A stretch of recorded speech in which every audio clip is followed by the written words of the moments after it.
13 Lectures on General History of China by Liu Zheng. Chapter 1. The Origins of Chinese Civilization. China has one of the earliest recorded civilizations, as witnessed by its ancient historical record, a wealth of historic archaeological remains, and a clear historical continuity covering several thousand years of development. It is widely acknowledged that Chinese civilization has made great contributions to the world. However, there are still many questions relating to the origin and the early development of Chinese civilization, which remain to be further explored. The many research projects into the root, or the origin of Chinese civilization, conducted by generations of scholars, have enabled us to take a deeper scientific approach, and today our knowledge of the origin of prehistoric Chinese civilization has grown gradually closer to the truth. 1. Emperors Huang and Yan, the mythic age of Chinese ancient history. Sima Qian, c. 145 or 135 BC 86 BC, held the title of Grand Historian, Taixilin, during the Han Dynasty and is regarded as the father of Chinese historiography. In his Records of the Grand Historian, Annals of the Five Emperors, Shiji, Wudi Benji, he records the stories of the emperors Huang, Zhuanxiu, Ku Yao, and Shun covering a period of more than 2,000 years. Actually, all of Sima Qian's knowledge concerning the prehistoric events of China's earliest civilizations is reflected in these vivid stories of the five emperors. He claimed that the stories came from relevant earlier documents, which also conformed to the Chinese folk legends. Although the culture and local customs differed, the basic narrative was roughly the same. From Sima Qian's Records of the Grand Historian, Shiji, it can plainly be seen that in his day the legends of five emperors were widely known and accepted. Based on the Records of the Grand Historian, Annals of the Five Emperors, Shiji, Wudi Benji, during the time of Emperor Huang, different tribes constantly battled each other, and the people suffered much. Therefore, Emperor Huang trained his soldiers to punish those tribes which were unscrupulous in wars against others, and for this reason he won wide support among the tribal peoples. After he defeated the tribes of Emperor Yan, dates uncertain, and Qiyu in succession, Yuan was enshrined as the son of heaven. Emperor Huang, said to have reigned from 2697 or 2698 BC to 2597 or 2598 BC. The Yellow Emperor, and Yendi, the Fire Emperor, were closely connected in prehistoric times. While the tribe of Yendi declined, the tribe of Huangdi was on the rise. Concerning the relationship between Yendi and Huangdi, in Discourses of the States, Discourses of Jin, for Guoyu, Jinyu, for, it is recorded that in the beginning, Shaodian's wife Youjiao gave birth to the Yellow Emperor near the Ji River and the Yan Emperor next to the Jiang River, which accounted for their different temperaments.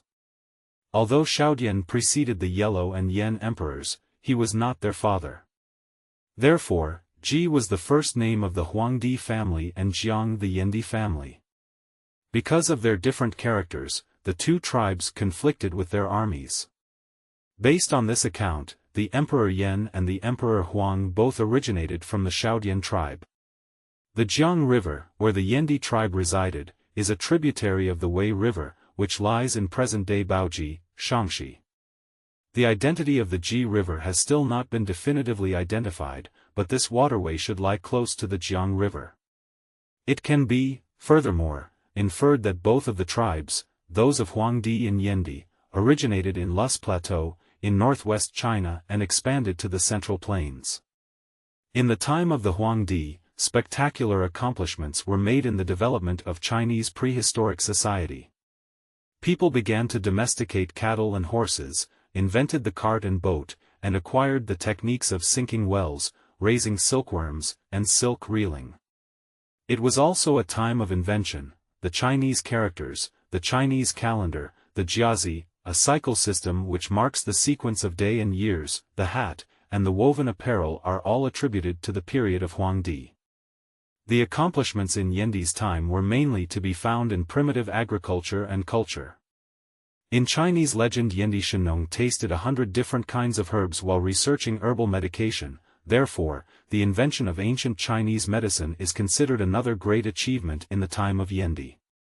Regarding other important tribes in ancient Chinese civilization, some scholars hold the view that the Qiyu tribe ought to be taken into consideration, while others consider the Miao ethnic group as another important tribal alliance which paralleled the Huangdi and Yendi. After many centuries of exchange and communication, the common attributes gradually developed from the different cultures of the various ethnic tribes.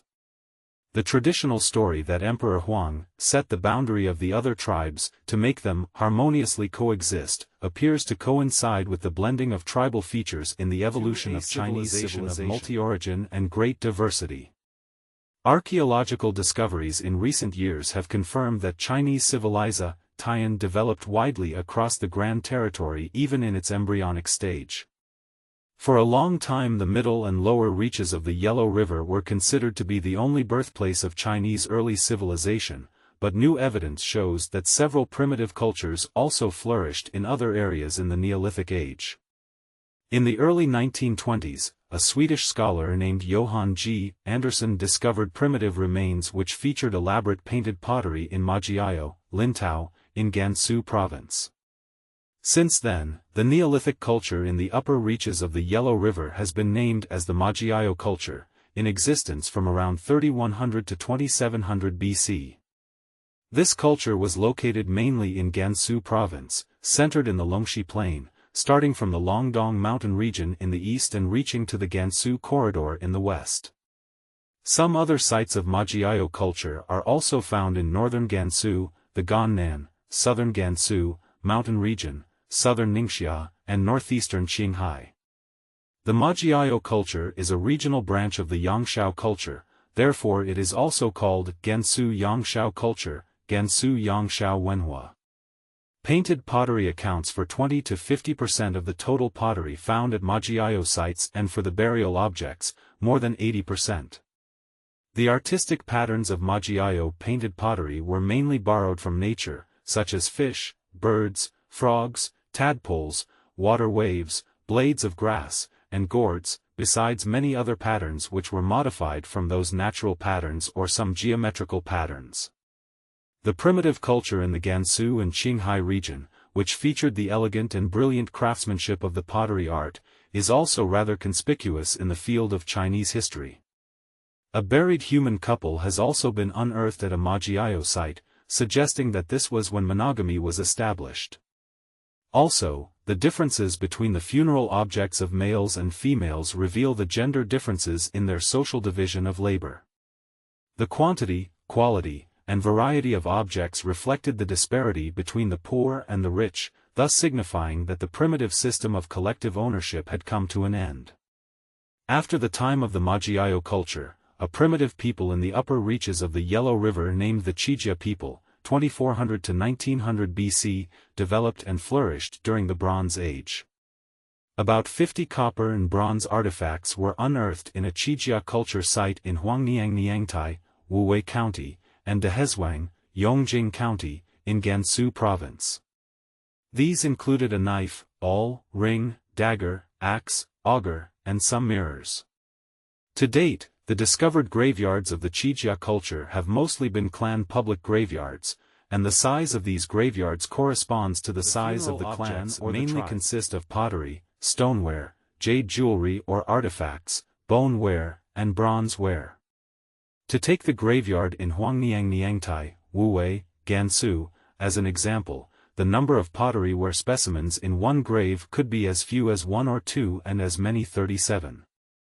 The number of jade artifacts could be as few as 1 or as many as 83.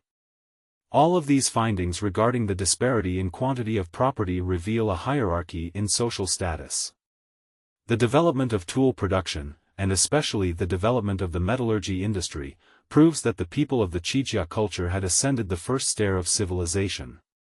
The ancient Hemudu culture, first discovered in Hemudu, Yuyao, Zhejiang province, was a Neolithic culture in the lower reaches of the Yangtze River. The Hemudu culture was situated in the Ningbo Shaoxing Plain along the south bank of Hangzhou Bay and the Zhoushan Islands, from around 5000 BC to 3000 BC. The boneware manufacturing technique was highly developed in the Hemudu culture. Wood craftsmanship in the Hemudu culture also reached a high level. Besides wooden tools such as spades, batons, spears, knives, paddles, sticks, and spinning wheels. Many wooden handles for attaching different tools were found. Many architectural components unearthed from the Himudu sites show their mastery of the tenon joint and various applications of the dove joint. The Liangzhu culture, 3300 to 2200 BC, which was located in Yuyao County in Zhejiang Province, was also mainly to be found along the Lake Taihu area. Its territory bordered with the Qiantang River to the south and with Changzhou City Jiangsu Province to the northwest. The Qingdun site in Haiyan, Jiangsu, was also influenced by Liangzhu culture. In the last 60 years, the archaeological discoveries of and research into Liangzhu culture have deepened. The jadeware manufacturing of the Liangzhu culture is quite outstanding and features rather complicated patterns directly reflect the advanced social and cultural progress at that time. The jadeware in Neolithic times reflected the aesthetic sense of the ancestors of the Chinese people, and its application was perhaps related with the primitive religion. Many graveyards of the Liangzhu culture contained a great quantity of jade wares. For instance, in burial ground number 3 in Sidon, Wujin, Jiangsu, 57 round-flat jade objects were found. In the time of Liangzhu, there appeared to be many good artisans specializing in jade production who were recorded as the jade men in the Rites of Zhou, Office of Winter, Record of Trade, Zhouli, Keagongji. The soft sheen of the Liangzhu jade can be likened to a wisdom being handed down from ancient times, and it may also be said to represent the light of Eastern civilization. The Hongshan culture in the Liao River region has drawn great attention. The Hongshan culture was an agricultural civilization scattered in the north of the Yanshan Mountains and upper reaches of the Liao River 5,000 to 6,000 years ago. Its name derives from the Hongshan Mountain in Chifeng, Inner Mongolia. So far nearly 1,000 Hongshan sites have been found across the west of Liaoning province. The size of the central tomb in Hongshan culture is much larger than the smaller ones, and it also contained more funeral objects. The hosts of the central tombs are all male, which reveals that a patriarchal society was in existence. The sense of a hierarchy had been established and the primitive ritual system had begun to stabilize Chinese social relationships. If we believe that in the mythological time, there was the concept of a totem existing in the ancient Chinese history, then we can say that different cultures from different tribes gradually converged into the mainstream of Chinese culture, just as Wen Yidua said in the study of Fuxi that the convergence of totems is the only way of a totem society development. Obviously, from examining these many ancient Chinese cultures, one can see that at the time when primitive cultures were advancing to become more advanced societies, these separate ancient tribes began to merge with one another, which provided the necessary conditions for the birth of modern Chinese civilization. Concerning the historical analysis of the origin of Chinese civilization, at first the doctrine of one central China was the dominant theory. Gradually historians have developed the multi-origin theory, which is also called the stars in the sky theory. It contends that the early people were definitely scattered across the Chinese territory like the stars in the sky. In early China history, the Yellow River area did make a great contribution, and especially in the time of recorded civilization, it has always been a dominant culture. But at the same time, the ancient cultures in other areas were also developing with their own characteristics. The archaeological findings in different places have verified this point. Meanwhile, this influence was mutually beneficial. There are 6 areas that made great contributions to the birth of early Chinese civilization. 1. The area of Shaanxi, Hunan, and Shaanxi. 2. Shandong and its vicinity. 3.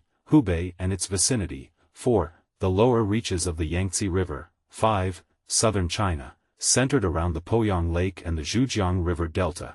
And 6. Northern China surrounding the Great Wall.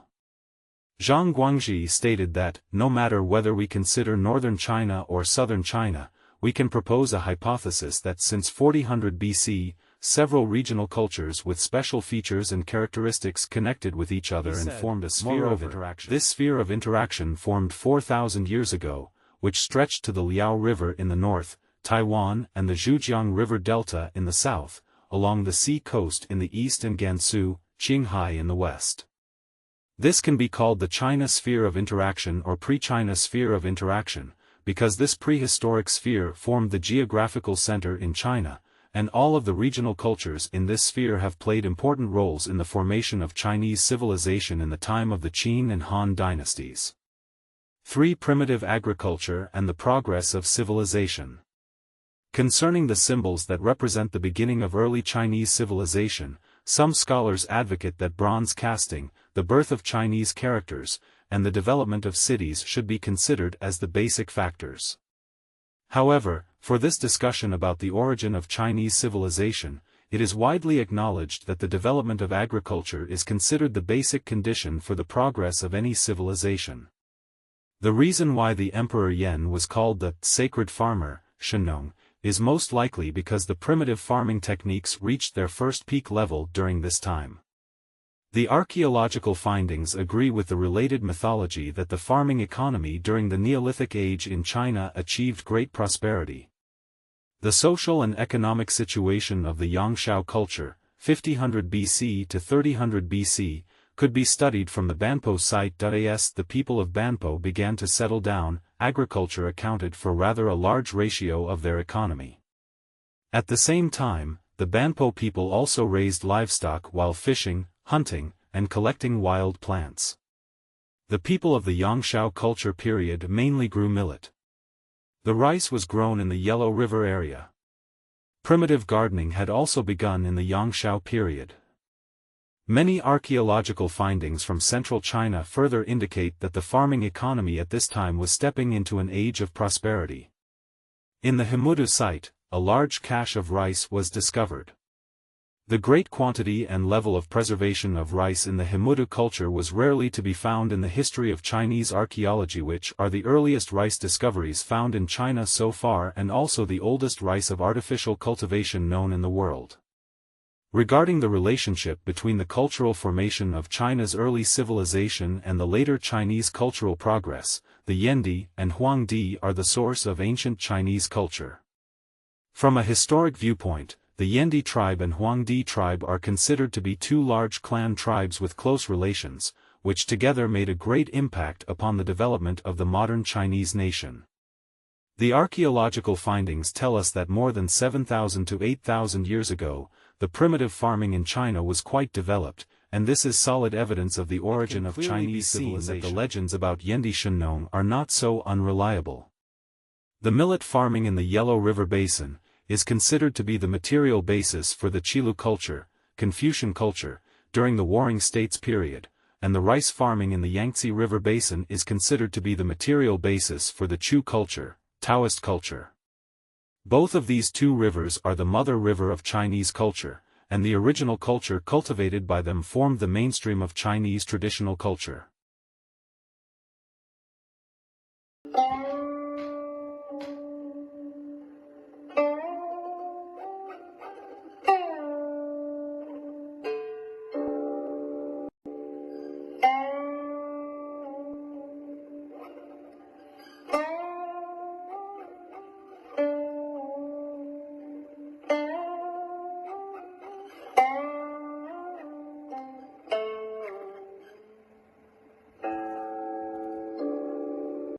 在本节目结束之前，如果您感到满意，请订阅本频道。您的订阅就是对我每天努力制作节目的最大支持。让我们一起传播真相，了解世界和中国真实的历史文化和现实政治的进程。谢谢大家观看。